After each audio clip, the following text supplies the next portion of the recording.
Audio book वाङ्मय 66 युग निर्माण योजना दर्शन स्वरूप व कार्यक्रम चैप्टर 4 पार्ट 16 रचनात्मक कार्यों के लिए जन उत्साह जगाया जाए। उच्च आदर्शों की चर्चा करते भर रहने से कुछ काम चलने वाला नहीं है।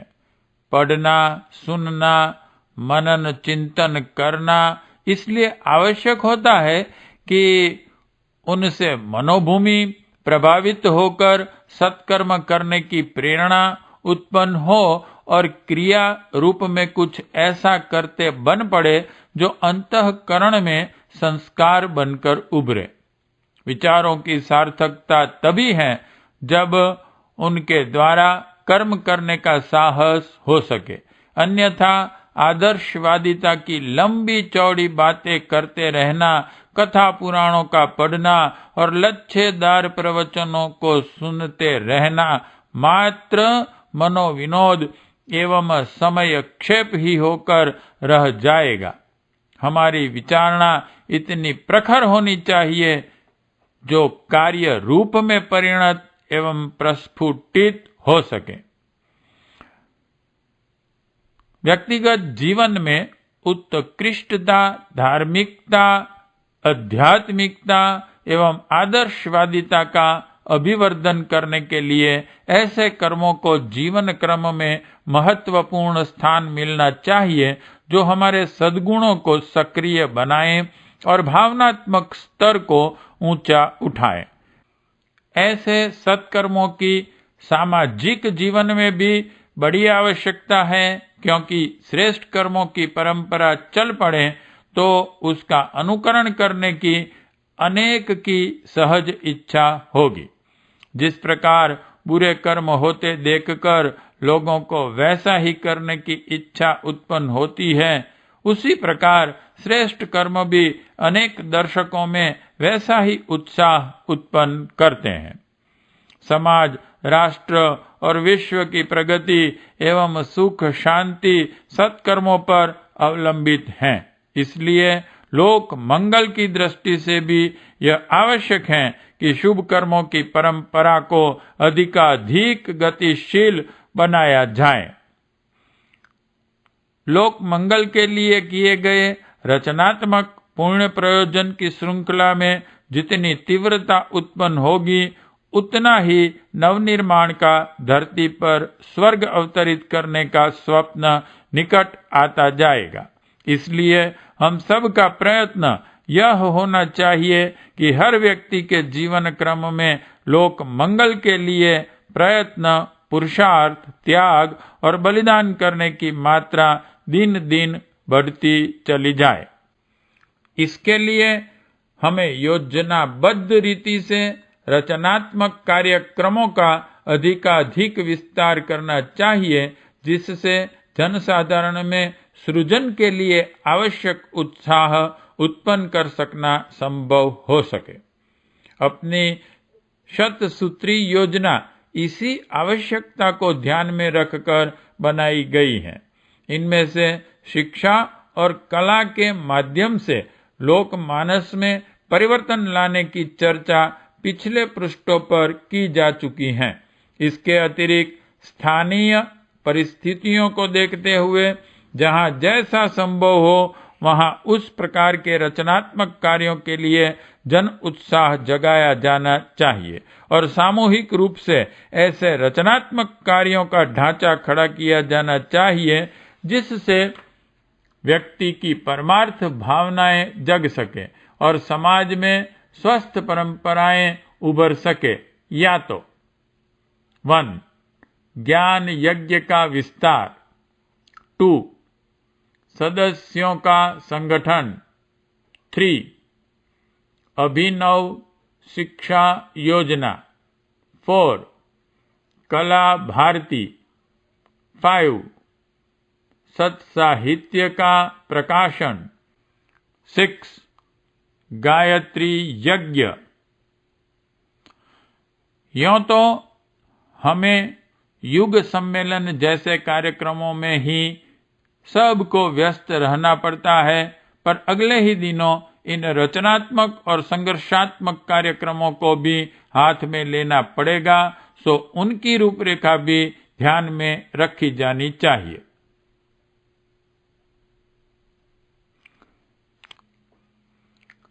समाज का पिछड़ापन दूर करने के लिए हम में से हर एक व्यक्ति को अपनी योग्यता, क्षमता और परिस्थिति के अनुरूप कुछ न कुछ प्रयत्न करने चाहिए।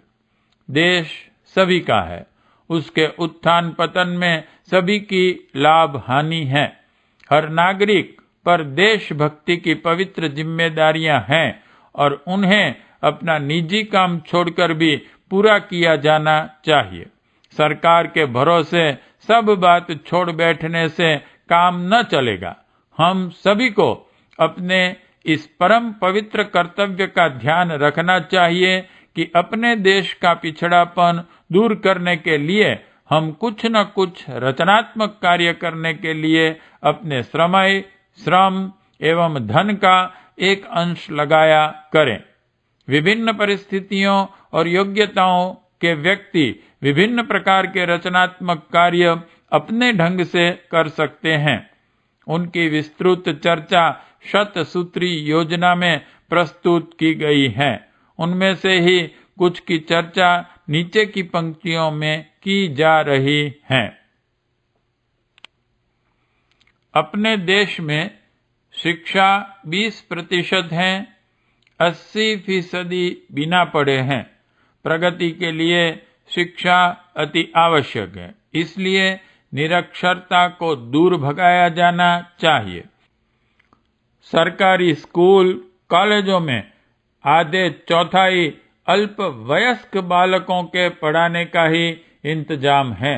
शेष बालकों तथा वर्तमान प्रौढ़ों और महिलाओं की साक्षरता भी आवश्यक है। इन्हीं 30 वर्षों में संसार के भविष्य का निर्माण होना है। इसलिए वर्तमान निरक्षरों की उपेक्षा इस आशा पर नहीं की जा सकती कि स्कूलों में पढ़ने वाले लड़के बड़े होकर सब कार्य संभाल लेंगे। प्रौढ़ शिक्षा की जन स्तर पर व्यापक व्यवस्था बनानी पड़ेगी। इसके लिए शिक्षित लोग विद्या ऋण चुकाने के लिए जगह जगह प्रौढ़ पाठशालाएं, रात्रि पाठशालाएं खोलें, जिनमें दिन भर व्यस्त रहने वाले लोग अवकाश के समय शिक्षा प्राप्त कर सकें। महिलाओं के लिए दिन के तीसरे पहर की पाठशालाएं चलें। किसान मजदूरों के बच्चे जो दिन भर काम में लगे रहते हैं, रात्रि पाठशालाओं में ही पढ़ सकते हैं। सेवाभावी शिक्षित व्यक्ति ऐसी पाठशालाएं आसानी से चला सकते हैं। बेकारी दूर करने के लिए कुटीर उद्योगों का शिक्षण, प्रचलन और उत्पन्न माल को खपाने वाले तंत्र खड़े किए जाना चाहिए। जापान ने कुटीर उद्योगों को बिजली से चलाने की व्यवस्था बनाकर बड़े कारखानों से अधिक सस्ता उत्पादन किया है और हर नागरिक को काम दिया है। हमें भी इस स्तर के प्रचलन करने चाहिए तथा उद्योगशालाएं एवं संगठित उत्पादन विक्रय व्यवस्थाएं बनानी चाहिए ताकि शिक्षितों और अशिक्षितों की बेकारी दूर हो और आर्थिक स्थिति सुधरे। अन्न, शाक, फल, वृक्ष एवं पुष्प अपने देश में यह सभी कम उत्पन्न होते हैं। पौष्टिक खाद्य मिलने की समस्या जटिल होते जाने से दिन दिन दुर्बलता, अस्वस्थता बढ़ रही है। इसके लिए घरों में शाक वाटिका लगाने, फूल उगाने का आम रिवाज चलाया जाए। फूलों के बगीचे लगाए जाएं। कृषि में अधिक श्रम साधन लगाकर अधिक अन्न उत्पन्न पर ध्यान दिया जाए। खाली जगहों पर जलाऊ लकड़ी के वृक्ष लगाए जाएं और गोबर जैसी बहुमूल्य खाद को ईंधन बनने से बचाया जाए। किसानों को शाक उत्पन्न के लाभ तथा उपाय बताए जाएं। जूठन न छोड़ने, बड़ी दावतें न करने तथा सप्ताह में एक समय आहार न करने की परिपाटी चलाकर भी खाद्य समस्या सुलझाई जा सकती है और विदेशों से अन्न मंगाने की लज्जा से बचा जा सकता है। स्वास्थ्य संरक्षण एवं मनोबल बढ़ाने के लिए गांव-गांव व्यायाम शालाएं खुलनी चाहिए। कसरत, ड्रिल, खेल कूद के साथ साथ लाठी, तलवार, बंदूक आदि चलाना सिखाने की भी व्यवस्था उनमें रहे। स्वास्थ्य गोष्ठियां तथा परामर्श, प्राकृतिक जीवन एवं प्राकृतिक चिकित्सा का प्रबंध भी इन स्वास्थ्य केंद्रों में रहा करे। खेल कूद प्रतियोगिताएं तथा अच्छे स्वास्थ्य वालों को पुरस्कार देने के सार्वजनिक आयोजनों की योजना बनाई जाए। लोक शिक्षण के लिए सभा, सम्मेलन, विचार विनिमय, कथा, प्रवचन आदि की व्यवस्थाएं समय समय पर होती रहें। वाद विवाद प्रतियोगिताएं, कविता सम्मेलन, संगीत सम्मेलन आदि के द्वारा विचारोत्तेजक साधन जुटाए जाए। भारतीय समाज के पर्व और त्योहार इस दृष्टि से बहुत ही उपयोगी तथा प्रेरणाप्रद हैं। 16 संस्कारों के माध्यम से परिवारों का शिक्षण हो सकता है। अपनी सत्यनारायण कथा इस दृष्टि से बहुत सार गर्भित है। विवाह दिन और जन्मदिन मनाने के लिए रिवाज चल पड़े तो जीवनोद्देश्य की पूर्ति तथा पारिवारिक जीवन की सफलता के लिए लोगों को निरंतर स्वच्छ मार्गदर्शन मिलता रहे। उपरोक्त प्रकार या अन्य प्रकार के जन सम्मेलनों के आयोजनों की इन दिनों भारी आवश्यकता है, जो विचार क्रांति की आवश्यकता पूर्ण कर सकने में समर्थ हों। गायत्री यज्ञों के साथ जुड़े हुए युग निर्माण सम्मेलन उसी श्रृंखला में जोड़े जा सकते हैं। सत्कर्म करने वाले आदर्शवादियों का सार्वजनिक अभिनंदन तथा महापुरुषों की जयंतियां मनाने की बात भी उसी क्षेत्र में आती है। सेवा दलों का संगठन कई उद्देश्यों से आवश्यक है। बढ़ती हुई गुंडागर्दी से निपटने तथा सुरक्षा की भावना उत्पन्न करने के लिए साहसी युवकों का संगठित दल बहुत काम कर सकता है। गंदगी की अपनी आदत ने गांव नगरों को बुरी तरह अस्वस्थ बना रखा है। यह सेवा दल लोगों को साथ लेकर सफाई अभियान चलाएं, स्वच्छता के महत्व समझाएं और गंदगी फैलाने वालों को रोकें। सामूहिक श्रमदान संगठित करके ग्राम नगरों में रास्ते एवं तालाब साफ करने, कुएं, स्कूल आदि बनाने का बहुत काम बिना कुछ खर्च के ही हो सकता है। सहकारी मंडलों द्वारा उपयोग की वस्तुएं सस्ती और सही मिल सकती हैं। इस तरह की सत्प्रवृत्तियों का संचालन करने के लिए सेवाभावी सज्जनों के संगठित प्रयासों की सर्वत्र बड़ी आवश्यकता है। उनकी पूर्ति की जाए। स्वच्छता अभियान, सुरक्षा दल, सहकारी समितियां, सेवा समितियां आदि कितने ही सहयोगात्मक कार्य हर जगह चल सकते हैं। पुस्तकालयों, वाचनालयों की इस देश में भारी आवश्यकता है। इन्हें सच्चे देव मंदिर या ज्ञान मंदिर कहना चाहिए। कूड़े कबाड़े की तरह आज छपता बिकता तो बहुत साहित्य है, पर व्यक्ति तथा समाज निर्माण करने वाला साहित्य ढूंढे नहीं मिलता। न उसके पढ़ने की लोगों में रुचि ही है, जबकि इसी साहित्य के प्रचार एवं अवगाहन पर समाज का भविष्य निर्भर है। गरीब देश के लोग अभी बौद्धिक भूख बुझा सकने योग्य साहित्य खरीद भी नहीं सकते।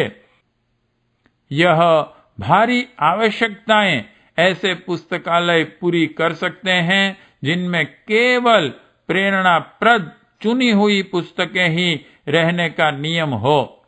घर घर पुस्तकें पहुंचाने तथा वापस लाने का प्रबंध हो, जहां अशिक्षितों को सुनाने की भी व्यवस्था हो। ऐसे पुस्तकालयों की श्रृंखला गली गली, गांव गांव फैलाए जाने की आवश्यकता है। ऊपर केवल थोड़े से रचनात्मक कार्यक्रमों की चर्चा की गई है। ऐसे 108 कार्यक्रम अपनी शत सूत्री योजना के अंतर्गत आते हैं। उनमें से जहां जैसी सुविधा हो वहां उस स्तर के कार्यक्रम आरंभ किए जाने चाहिए, ताकि लोगों की उन सत्प्रवृत्तियों का महत्व समझने और अपनाने का अवसर मिले। ध्वंस सरल है, निर्माण कठिन। स्वतंत्रता प्राप्त करने के लिए संघर्ष करना सरल था।